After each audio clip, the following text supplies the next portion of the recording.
Bonjour à tous, aujourd'hui on se retrouve pour un nouveau deck profile sur l'archétype Noble Knight, soit Chevalier Noble en français, un archétype qui est apparu dans Yu-Gi-Oh 5D. C'est un deck avec des monstres guerriers de type lumière et ténèbres et qui représentent des chevaliers de la table ronde. Notamment le roi Arthur par Arctorigus et ses différentes cartes, notamment la normale, où on le voit en train de retirer Excalibur, et puis une fois qu'il retire Excalibur il devient plus fort, et donc il devient la Xyz.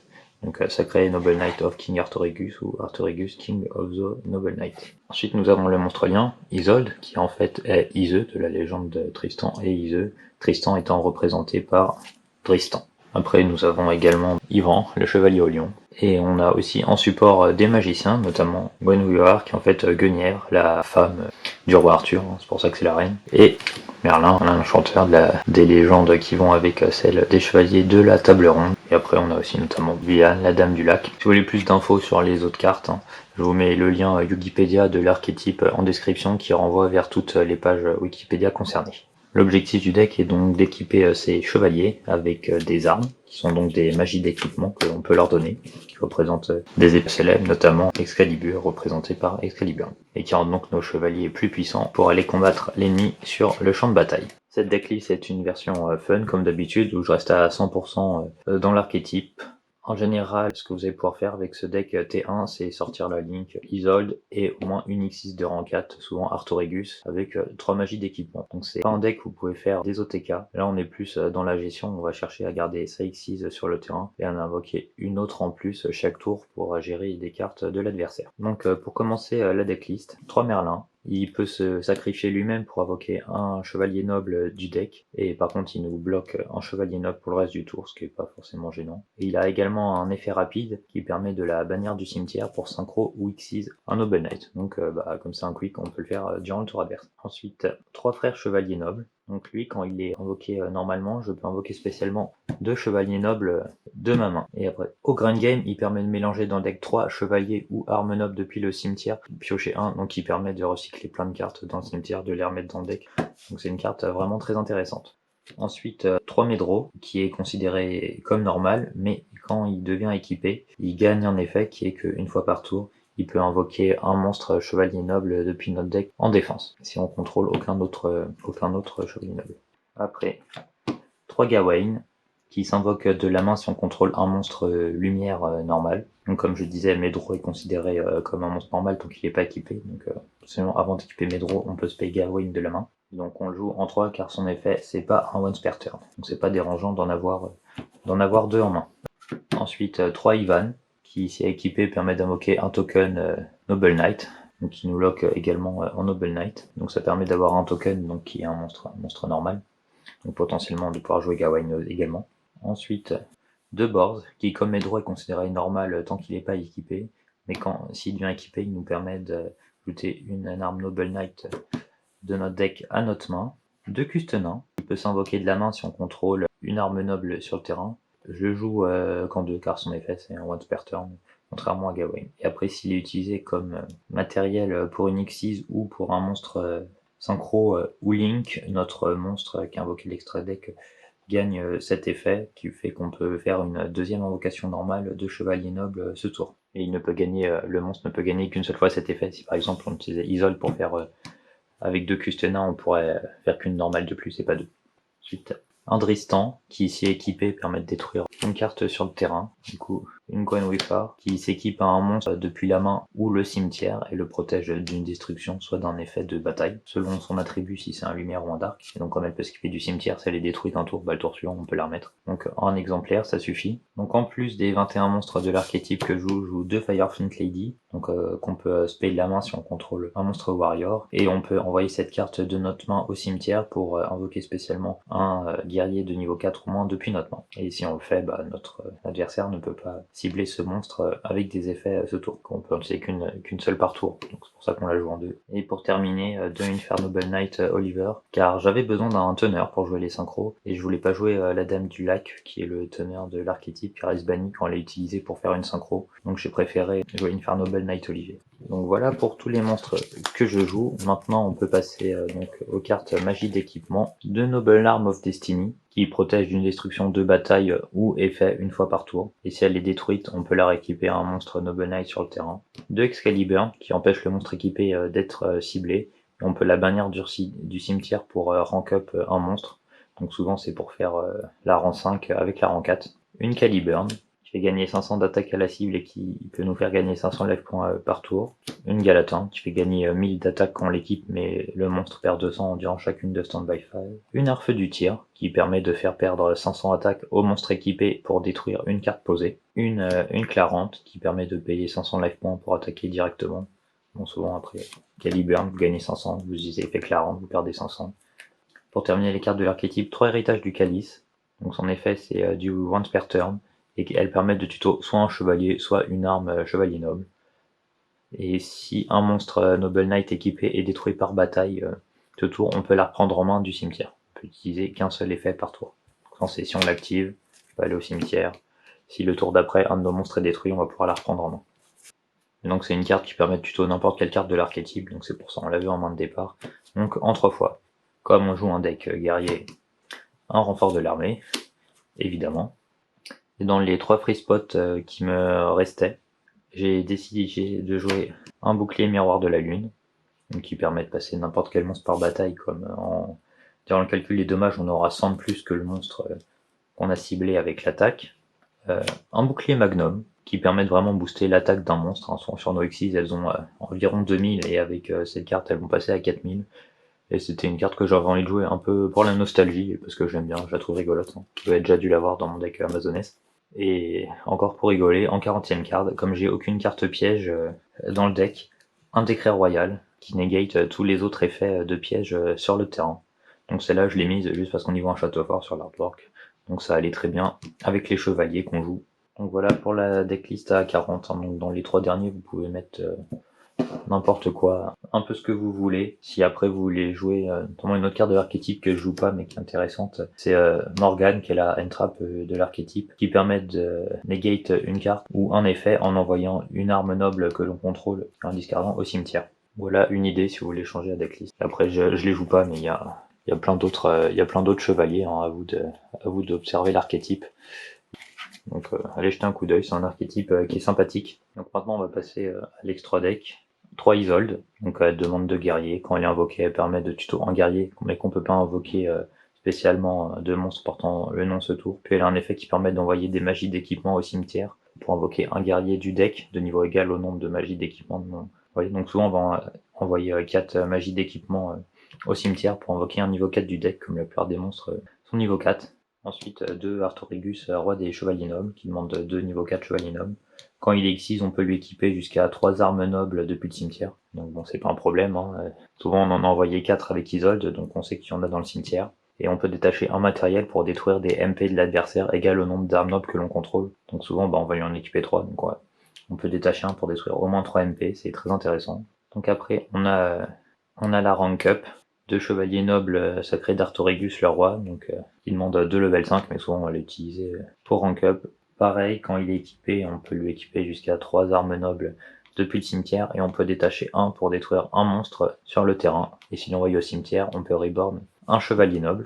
3 rois custenins qui demandent 2 level 4 ou plus chevalier noble. On peut détacher des matériels pour envoyer dans la main de l'adversaire le même nombre de cartes sur son terrain, donc 2 ou plus. Hein. Donc lui avoir, mais bon, si vous le faites avec 2 monstres, vous détachez 2, vous pouvez envoyer 2 dans la main de l'adversaire. Donc très intéressant aussi. La synchro de l'archétype, chevalier noble infâme de Lansdane, le haut. Donc quand elle est synchro, on peut lui équiper une magie d'équipement depuis le deck. Et si elle détruit un monstre par bataille, en fin de battle phase, on peut tuto un chevalier noble ou une arme noble.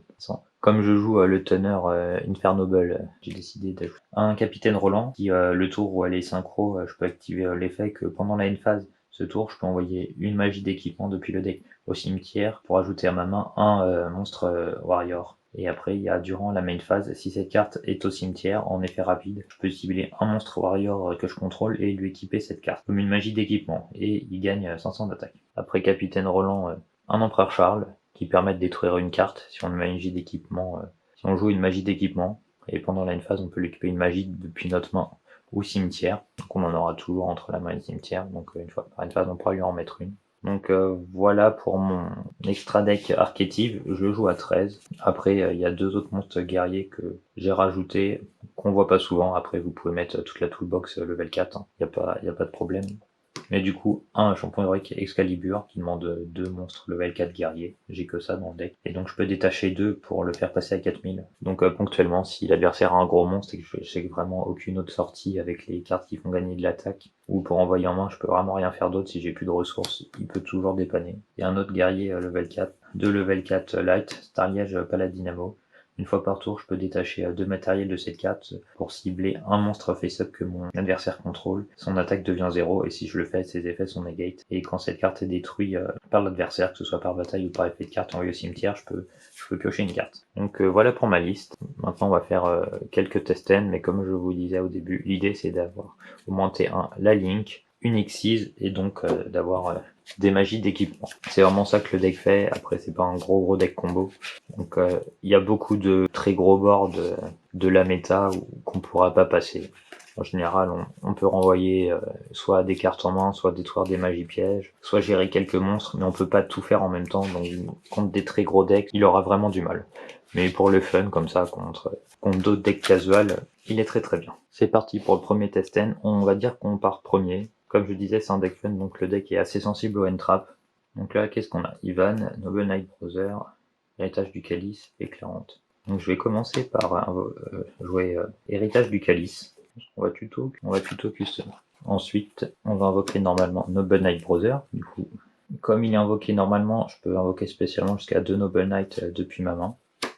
Et pour le reste de ce tour, je peux pas invoquer de monstres sauf des Noble Knight. Donc là, je vais jouer Excalibur sur Ivan. Du coup, if Noble Arm et Keep Spell to this card, je peux invoquer spécialement un Noble Knight token ou alors Light level 4. Donc je peux invoquer Artorigus, on va dire que c'est le token.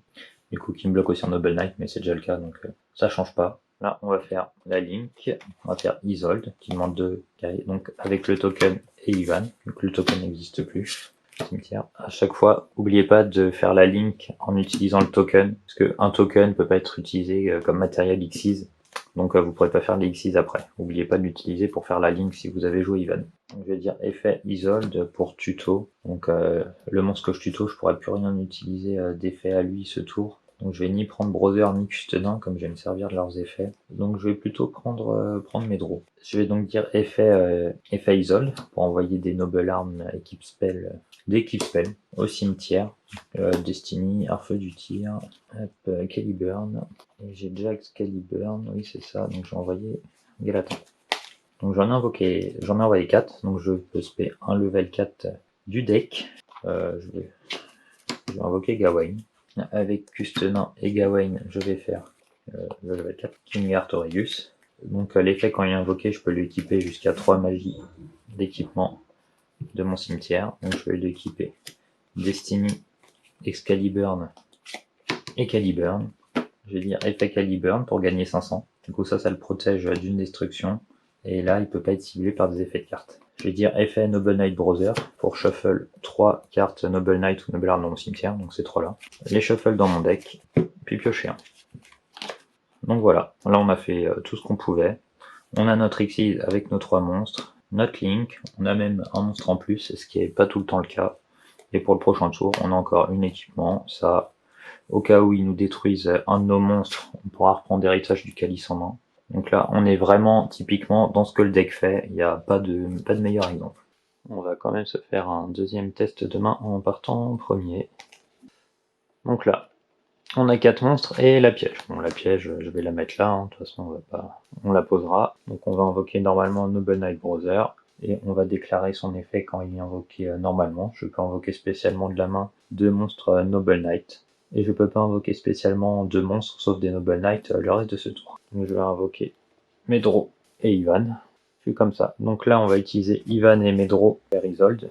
J'ai aucune Noble Arm en main, de toute manière, je n'ai pas moyen d'aller en chercher, donc je vais rien pouvoir faire. Je vais déclarer l'effet d'Isolde, quand il est invoqué par Link, rajouter un Warrior depuis mon deck à ma main, mais pour le reste du tour, je pourrais pas l'invoquer normalement ou spécialement, ou activer des effets de ce monstre. Donc j'ai déjà Brother en main, donc le monstre que j'ai en main, je pourrais l'invoquer spécialement Je pense que je vais prendre un Ivan, comme ça, avec un peu de chance, j'aurai accès à une Noble Arm en main et je pourrai activer son effet pour faire un token. Donc j'ai ces deux-là en main. Je vais déclarer le deuxième effet d'Isolde pour envoyer 4 magiques d'équipement du deck au cimetière, avec Caliburn, Excalibur, Arfeu du tir et Destiny. J'envoie les 4 magies au cimetière et je peux invoquer spécialement un guerrier de niveau 4 depuis mon deck. Et je vais invoquer Oliver. Je vais utiliser l'effet de King Brother pour mélanger 3 Noble Arm ou Noble Knight depuis mon deck depuis mon cimetière dans le deck. Donc je vais garder ces 3 dans le cimetière, je vais mélanger ces 3 là dans le deck, mélange le deck et je peux piocher. Parfait. Vous voyez, au prochain tour, on est pas mal. Là, on va faire une X6-4. Effet quand on la X6 summon. On peut cibler 3 Noble Arm Spellcard dans le cimetière et lui équiper. Donc j'ai que ça dans le cimetière. Et voilà. Et donc là, on peut faire effet Caliburn pour gagner 500, pour passer à 8500. Et donc on a encore notre X6 comme au premier, qui peut pas, une fois par tour, peut pas être détruit soit par effet, soit par bataille. Avec celle-là, il peut pas être ciblé par des effets de cartes. Et avec cela, il gagne un petit boost de 500 d'attaque. Donc là, comme on joue premier, évidemment, son effet n'a pas d'intérêt. Comme il détruit des cartes magiques, l'adversaire peut pas en avoir. Et donc voilà. Et pour le prochain tour, on a Noble Arm Brother, Ivan et Destiny. C'est bien, on a encore une main pour faire quelque chose au prochain tour. Sachant qu'on pourra piocher, s'il nous détruit des trucs avec l'effet de Browser, on pourra shuffle 3 du cimetière pour piocher 1. Donc voilà, on n'est pas trop mal. Bon, si l'adversaire joue un deck où il y a des pièges, évidemment, avec Décret Royal, il pourra pas les jouer. Mais donc bah voilà, un peu comme le premier test de main. On a notre Link, on a notre X6, on a nos trois magies d'équipement. Là en plus en main on avait encore quelque chose pour refaire à peu près la même chose au second tour. Donc voilà ce que le deck fait. Parce qu'en fait si je fais 3 test end, je vais vous montrer 3 fois la même chose. Parce que ce deck fait toujours la même chose, un peu de différentes manières selon les monstres que vous pouvez invoquer spécialement. Mais l'idée sur ça, c'est de pouvoir invoquer au moins 3 monstres. Parce que le 4ème, Isolde vous le donnera. Du coup, c'est d'au moins faire 2 monstres pour faire Isolde, qui vous fera un 3ème, et de vous débrouiller pour en avoir un 4ème. Donc c'est pour ça que je vous dis que c'est très sensible ce deck au entry. Et donc voilà pour le deck Chevalier Noble. J'espère que la decklist vous aura plu. On se retrouve très bientôt pour un nouveau deck profile. Prenez soin de vous. See you!